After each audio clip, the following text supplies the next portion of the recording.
atrapada en sensores que nos leen y que nos devuelven y que nosotros terminamos haciendo lo que ellos de algún modo nos marcan, esta idea de agencia, esta idea de que terminamos viendo en Netflix lo que Netflix nos ofrece.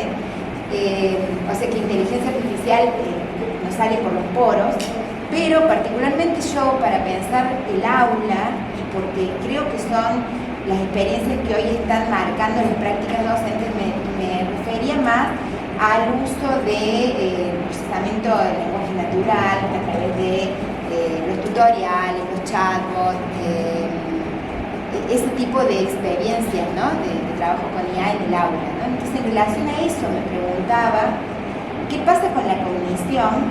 ¿Cómo se desparrama, diría un autor cognitivo, cómo se desparrama en esa interacción cognitiva con esta herramienta? Porque, a diferencia de otras, todas las tecnologías, a medida que fueron evolucionando en su sofisticación, podríamos decir, fueron generando una mayor delegación de funciones cognitivas, ¿no? De hecho, no es lo mismo escribir, esto lo digo yo, no sé si estoy coincidida, no es lo mismo escribir en la piedra o en el papel que escribir en un procesador de texto. ¿Por qué? Porque ya la relación con el procesador de texto y la escritura hace que el pensamiento pueda distribuirse de otra manera, puede ir y venir, puede borrar, puede ser un texto indefinido, mientras que cuando yo escribo en un papel sí puede ser indefinido, pero tiene otros límites, ¿no? Y mi pensamiento es mucho más lineal en algún sentido. Esto todo es para problematizarlo, ¿no? Porque también en un texto uno tiene múltiples formas de organizar la información y también intenta hacerlo lo más flexible posible. Pero de hecho el procesador de texto alimentó un modo de que fluyera el pensamiento en la escritura diferente. Entonces, en ese sentido, las tecnologías han ido evolucionando y junto con ello la delegación de funciones. Hoy nos encontramos ante un conjunto de herramientas que parece que la delegación de funciones casi hace que nosotros quedemos dormidos cognitivamente, porque si piensa por nosotros, ¿cuál es el lugar de la cognición, ¿no? Entonces creo que el planteo es otra arista para pensar hoy cómo interactuamos con la inteligencia artificial, que yo quería compartir y a partir de ahí generar interacciones, preguntas, y seguro que acá mis colegas van a tener mucho para agregar. Estoy anotando acá. No, está bueno, me das ahí un pie, no quería ir por este lado, pero parece que podemos entrar por ahí. Un caballito de batalla que yo siempre uso es esta cita, ¿no? Esta nueva tecnología producirá el olvido en las almas de quienes aprendan a descuidar la memoria, ya que, fiándose de lo escrito, llegarán al conocimiento desde afuera, a través de caracteres ajenos, no desde ellos mismos y por sí mismos, porque habiendo oído muchas cosas sin aprenderlas, parecerá que tienen mucho conocimiento, siendo al contrario, en la mayoría de los casos, totalmente ignorantes, y se convertirán en sabios aparentes en lugar de sabios de verdad. Yo siempre traigo esta cita porque me parece muy estimulante pensar que en realidad es una cita de Platón, que tiene 3000 años, y que es del Fedón, donde Platón se empieza a quejar de una nueva técnica de sus estudiantes, que es tomar nota, y él diferencia entre hipomnesis, que es el recordatorio, de meme, que es la memoria. Entonces, está enojado porque sus estudiantes no sacan lo que dicen de sí mismos, sino de los recordatorios externos que tienen ahí, ¿no? Y a partir de ahí dice, bueno, pero los libros, los vástagos de la escritura, le dice así como de país, los vástagos de la escritura, ¿no? Como, si uno le pregunta, responden con el más mudo de los silencios, a diferencia del docente humano con el que uno puede intercambiar, ¿no? Yo saco varias conclusiones de ahí, o por lo menos tiendo a sacar varias conclusiones. Una es que generalmente los docentes somos conservadores con relación a las nuevas técnicas, nos ponemos rápidamente a la defensiva, desde Platón, digamos, ¿no? De ahí para acá. Lo segundo es que tenemos un problema con dónde radica el conocimiento, si radica en nosotros mismos o si está en algo afuera. Y si está en algo afuera, sospechamos de que el conocimiento puede estar en algo afuera. A mí me gusta la frase, siempre aprendimos con piedrita, y bueno, estaría bueno pensar que si sí o si no, pero además siempre pensamos, siempre enseñamos con piedrita, es decir, siempre nos valemos de medios materiales para enseñar. Es muy difícil pensar una clase sin pensar unas sillas, para que los alumnos estén cómodos, unas luces, digamos, toda la artificialidad que está presente ahora mismo para que tengamos esta experiencia de conversación, y una tiza, y un pizarrón, y algo.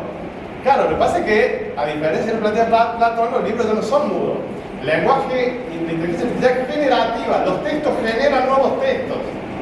O sea, no sé si debe estar revolviéndose su tumba, Platón, ahora. Se llega a enterar, se llega a enterar que hay textos que producen textos, algunos sin sentido, como muchos humanos también, digamos, ¿no? Pero tomo esto para tomar el tema de la evaluación, que me parece central. Porque la pregunta de Platón es: ¿cómo sé yo que el alumno sabe o que no sabe? ¿Cómo sé? Digamos, porque puede ser un sabio aparente, habla como un sabio, pero que es la pregunta que nos hacemos muchas veces nosotros. ¿Estudió de memoria o sabe? ¿Qué significa estudiar de memoria? Tiene un registro de los caracteres externos, de la hipomnesis, diría Platón, de los recordatorios, y repite los recordatorios, pero ¿qué es lo que no produce? ¿Qué es lo que no se produce ahí? Que entonces a mí me llevaría a decir: el proceso de aprendizaje no se ha completado o ha sido fallido, no sé. ¿Cómo evalúo eso, digamos, no? Uno podría decir, no, o sea, la cuestión ahí es, bueno, ahí es posible que no nos pongamos de acuerdo. Si no nos ponemos de acuerdo en eso tan básico, no nos podemos poner de acuerdo en qué es la inteligencia artificial, un sistema de computadora global, con todos los poderes que hay metido en el medio, en un término como inteligencia artificial. Porque todos tenemos nuestra opinión de qué es inteligente, además, y de quién es estúpido, quién es inteligente, quién dice algo con sentido, quién no lo dice. Entonces, digo, nos metemos por ahí, porque lo que tenemos un gran problema del vínculo que tenemos con el conocimiento y con el mundo material en el cual lo registramos. Ese es el problema, uno de los problemas que tenemos, digo yo, ¿no? Donde, a diferencia de tenerlo nosotros mismos, están en otro lado, incluso en servidores, almacenados en impulsos eléctricos, ¿no? Una tecnología totalmente novedosa. Pero digo, me sirve a mí para pensar dos cuestiones, un poco de cómo está polarizada la discusión. Un autor que a mí me gusta mucho, que se llama Luciano Floridi, un italiano, un filósofo, tiene un texto muy lindo donde él hace una práctica en una aula donde le hace a los chicos ir a preguntarle al ChatGPT sobre la Divina Comedia, y vienen los chicos y el ChatGPT le dice cualquier cosa de la Divina Comedia. Entonces él plantea ahí cómo, a partir de discutir por qué el ChatGPT dijo esas cosas aberrantes de la Divina Comedia, aberrante, qué palabra la usa que no me gusta, de la Divina Comedia, él tiene una experiencia donde los alumnos aprenden de la Divina Comedia, aprenden del Dante, pero aprenden también de las computadoras, de los algoritmos, ¿no? Pero él dice, en un libro de Semática de la Inteligencia Artificial, dice la división de hay dos escuelas, como para polarizar. Él tiene dos almas de inteligencia artificial. Una es el alma ingenieril, ¿no? Y que hay, yo creo que nosotros desde la humanidad y las ciencias sociales tenemos problemas con los ingenieros, realmente, pero con el alma ingenieril de la inteligencia artificial. Porque el alma ingenieril, lo que le interesa al alma ingenieril de la inteligencia artificial son los resultados de la inteligencia humana, ¿no? Son los textos, son las fotos, es la conversación. Digamos, son los productos que nos han hecho nosotros una especie muy singular dentro de los vivientes en esta tierra, ¿no? Si la inteligencia artificial puede reproducir esos productos, está bien, vamos a eso, ¿no? Ese sería lo que el alma ingenieril de la inteligencia artificial quiere hacer. Un sistema de máquinas que reproduzca los resultados de la inteligencia artificial, ¿no? Los resultados de la inteligencia humana, sin que sean los humanos, ¿no?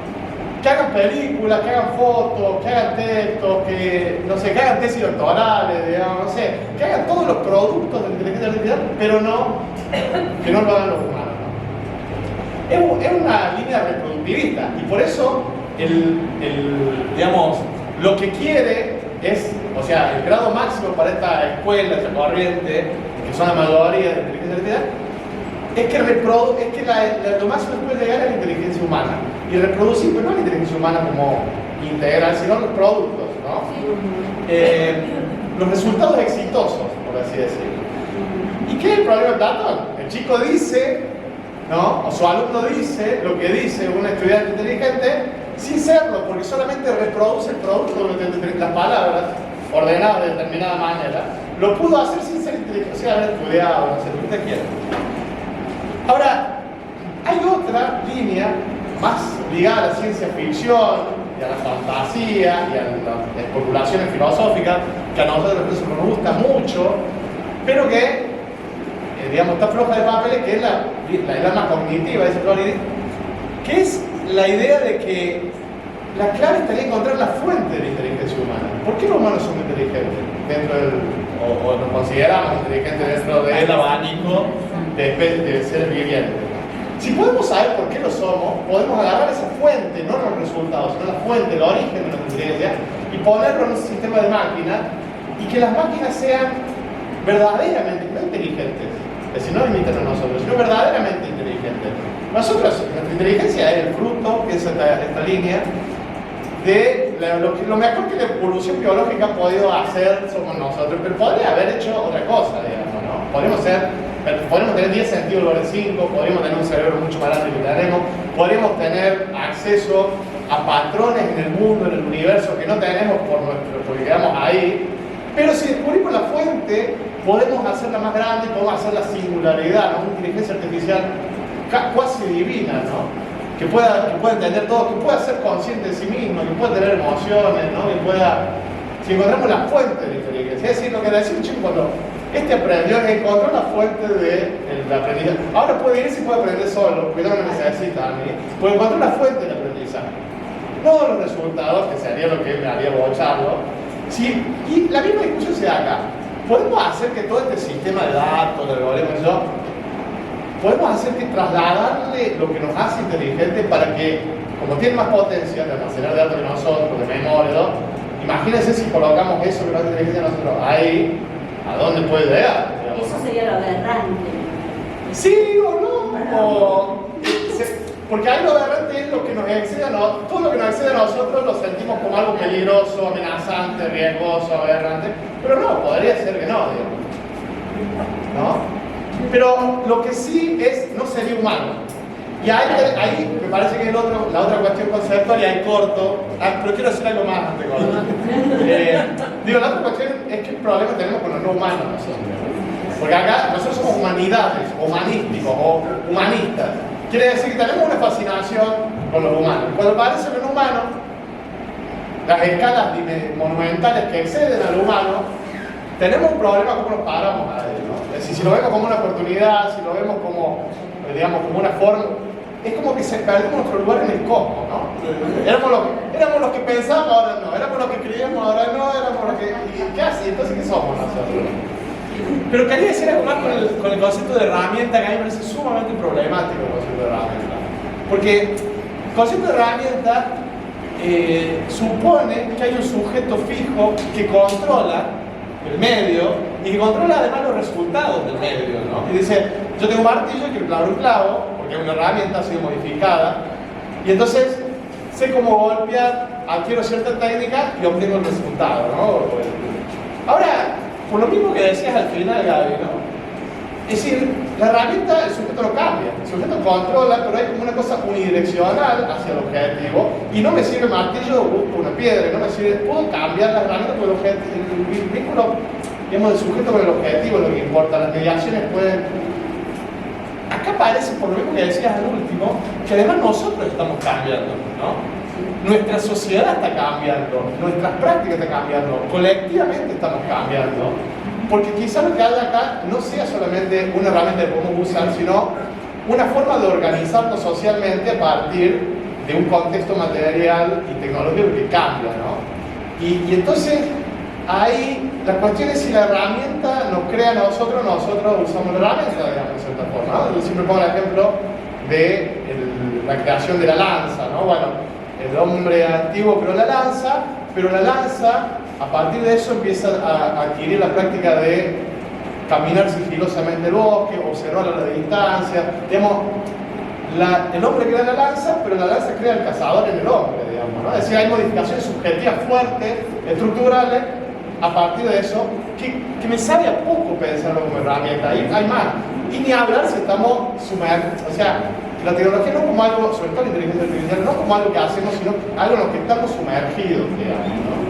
Y entonces ya ahí, ¿cómo lo pensamos? Porque tenemos tendencia a pensar en términos instrumentales de la tecnología, pero acá no nos alcanza eso, ¿no? Acá hay modificaciones sociales, acá hay modificaciones subjetivas, acá hay crisis de atención, no podemos ver una película de 2 horas, no podemos leer un texto largo, pero no porque eso sea malo, porque las prácticas sociales se van modificando y entonces crujen nuestras instituciones más tradicionales, nuestra manera de comprender conocimiento, posiblemente haya vínculos que se están estudiando con la salud mental y las nuevas tecnologías, es decir, o los fenómenos de discursos de odio en las redes sociales. Bueno, los fenómenos se multiplican, Cuando empieza a haber tanta multiplicación de fenómenos, uno empieza a decir, hay un cambio de época, hay algo nuevo que nos está atravesando y que una partecita de eso puede ser el uso instrumental que podemos hacer de eso, pero a mí me parece que dice Pedro,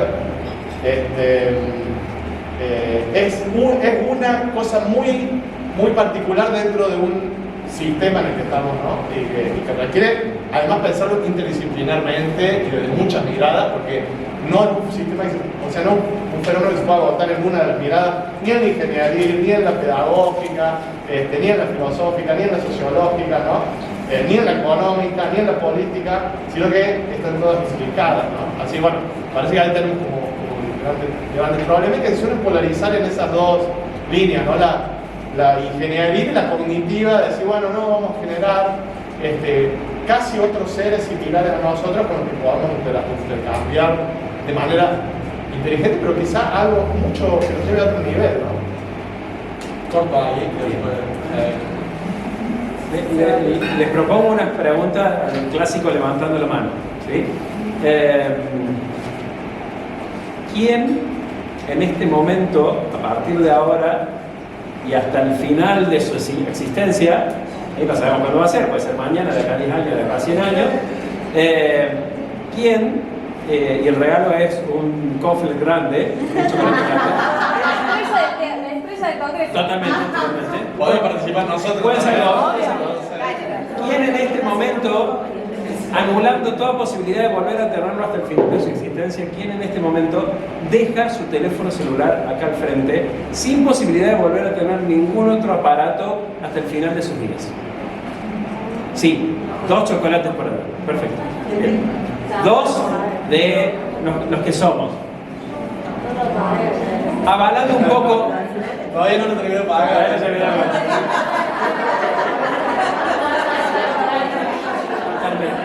Volvemos a hacer la pregunta de cuántas cuotas. Claro. Volvemos a hacer la pregunta No le decíamos quién paga las cuotas, ¿no? Profundicemos la pregunta. ¿Quién Sí. deja al final de sus días Sí. sin poder comunicarse por WhatsApp con los nietos? No, con todo lo que incluye, claro. Pero no lo dije. Ella pierde idea. Pero más de uno lo pensó desde ese lugar, porque relacionado a lo que decía Darío, nuestra vida, ¿a dónde quiero llegar? Voy a spoilear el final. Le echamos la culpa a la inteligencia artificial de un montón de cosas, inclusive de que está rompiendo cosas, de que ya no permite que los chicos piensen, de que ya no pasa esto, no pasa aquello, no pasa aquello, pero estamos dentro de un sistema en el que estamos inmersos como humanos, nuestra existencia depende y está dentro de un aparato. Cuentas, recuerdos, comunicaciones, deudas, consultas, todo, simplifiquemos en todo, está en ese aparato. Entonces, que venga la inteligencia artificial es coherente tecnológicamente al menos de todo ese proceso, pero vuelvo a la educación, fruto de esto que nosotros conversamos, pero lo seguimos viendo como algo externo a pesar de que casi es parte constitutiva de nosotros. Se usa mucho la imagen de que es una extensión de los brazos de los chicos. Es una extensión de los brazos, si quieren usar esa metáfora, de los seres humanos. Y lo hemos puesto en evidencia recién. Entonces, ajustar la mirada crítica es imprescindible, pero a la vez sin simplificar y sin romantizarnos. En el lugar de, no, la tecnología conmigo no tiene nada que ver. Sin embargo, salgo, termino de decir eso y agarro el teléfono celular para pagar una deuda, para comunicarme, para ver si se hizo este trámite, para ver si hicieron esto, para ver... Entonces mi vida tiene mucho que ver con eso otro. Y hago otra pregunta, para vincularlo con esto, y ahí me veía.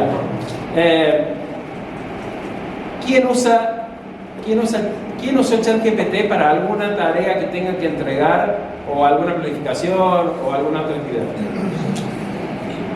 Mi grupo de ayuda. Bien. Bien. ¿Cuántos son estudiantes? ¿Hay estudiantes? ¿Hay estudiantes? ¿Lo han usado? ¿Le han contado a sus docentes que lo han usado? Sí. Sí. Bien. Yo no lo usé. ¿No lo usaste? Bien. Pero es que, o sea, yo creo que hay como matices en Sí. el uso que se le puede dar. En mi caso, por ejemplo, Bien. lo uso más para términos de la redacción de un escrito, Bien. más que para armar una respuesta. No sé, o sea, No, la Pero- diferencia está muy difusa. Sí, es muy sutil. yo busco el texto y, por ejemplo, en el prompt le puedo decir qué sugerencias en términos de redacción podría ayudarme a mí a que sea un poco más claro, que queda confuso. Es como un lector. Claro, es como Bien. Podría pedírselo a una compañera tal vez. Bien. Permítame, Igual lo hago, pero- permitime esa explicación que acabas de hacer para esta cuestión, y tomar lo que dice Darío.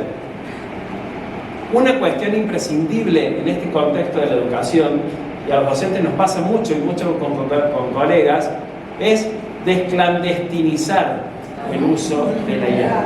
¿Sí? Porque, voy a tomar, ¿cómo es tu nombre? Micaela. Micaela, voy a tomar Micaela, por favor no lo tomes como personal, pero a veces tenemos que explicar tanto para qué lo usamos y cómo lo usamos, porque la interpretación más simple puede ser, pero vos no lo hiciste. Bueno, entonces, desde ese lugar ya tenemos un paso previo en el que tenemos que construir otra relación con esa tecnología y otra mirada y otro vínculo, porque si no, seguimos teniendo el versus.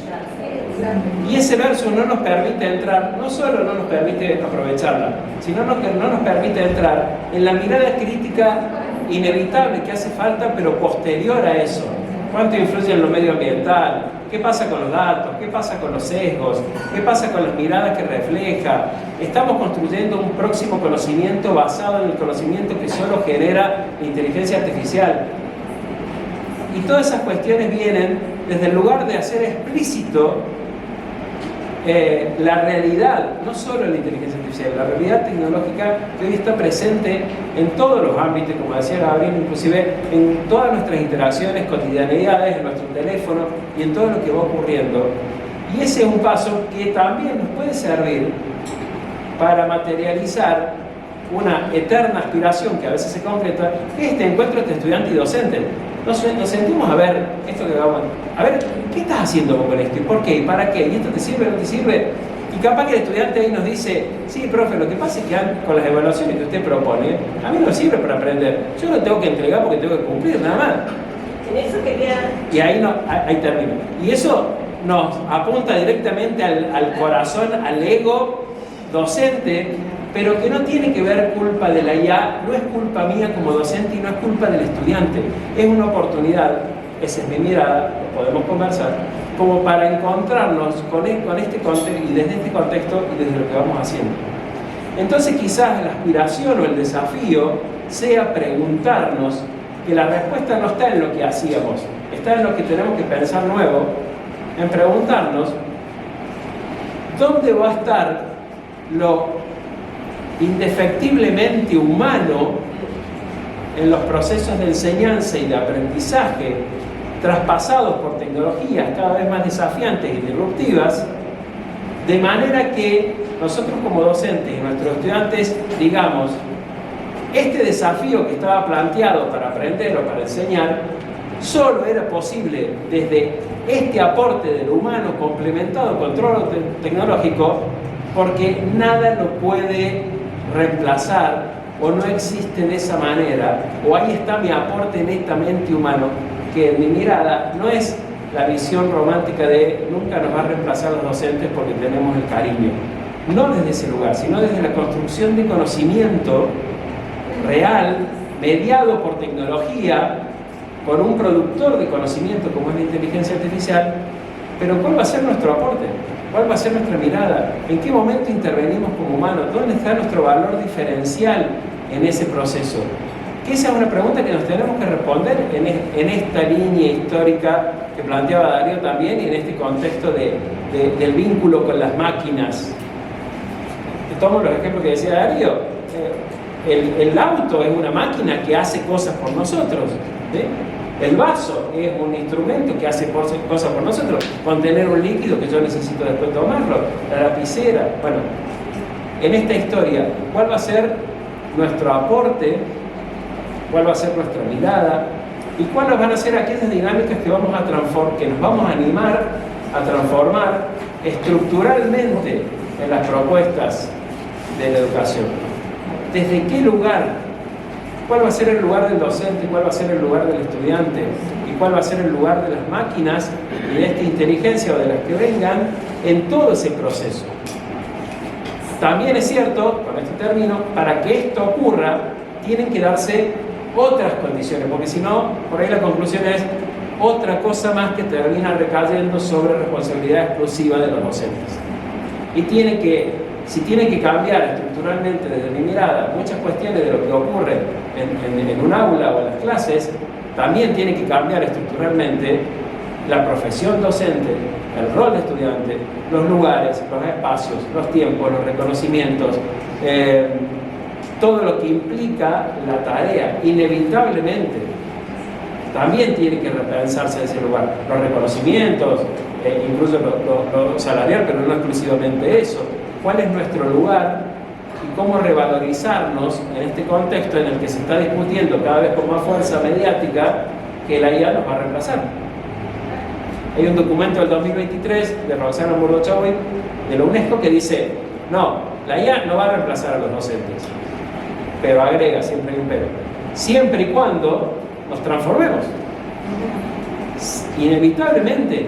Y eso no es, en mi mirada, ir en contra de lo que hoy somos, o decir, todo lo anterior no sirvió, pero sí es un desafío con proyección hacia adelante, ¿no? Y ahí hay un gran desafío, porque cuando logramos con nuestros estudiantes, lo que decían recién, una mirada sobre la IA proyectiva, más allá de una mera herramienta, más allá de no llego para mañana y que me lo haga la IA, sino que me ayuda a pensar cosas que quizás no se me habían ocurrido o a proyectar algunas otras cuestiones, bueno, ahí la IA tiene su fundamento muy interesante. Está muy cuestionada en la investigación y vengo trabajando en eso, particularmente en investigación académica y científica, pero muchas veces mi pregunta es, si mañana la IA, lo voy a poner en mi ejemplo, no es porque quiera, si mañana la IA descubre la solución definitiva y yo paso a tener una cabellera fabulosa como tenía cuando era adolescente, y ese experimento lo hizo solo la IA, no hubo intervención humana, apretaron un botón, hizo todo eso y lo logró, algo que el humano no pudo hacer, ¿lo vamos a descartar porque lo hizo la IA? Lo mismo en cualquier ámbito de investigación. Entonces, eso nos vuelve a interpelar cuál es nuestro vínculo con esta tecnología y desde dónde lo proponemos y cuál es nuestro aporte netamente humano en ese proceso y como docentes. Perdón, estoy riendo de vos, me da risa todo lo que nos pasa con lo que están planteando. ¿Sí? Claro, es porque me salió una carcajada de... Que si sale no lo usaría, ya estamos haciendo. Interpelar. Sí. Podemos ponernos con cabellera, entonces vamos a tener... Salvo que la próxima semana sea un avatar y ahí sí viene Brad Pitt a darlo. Quería un poco compartir de una reflexión mientras hablaban ustedes, Pedro, en esto que vos decías, la educación y la evaluación, y el tema de tensión con la IA, la investigación y con los recursos de los estudiantes, que digo, en esto de dejarse transformar,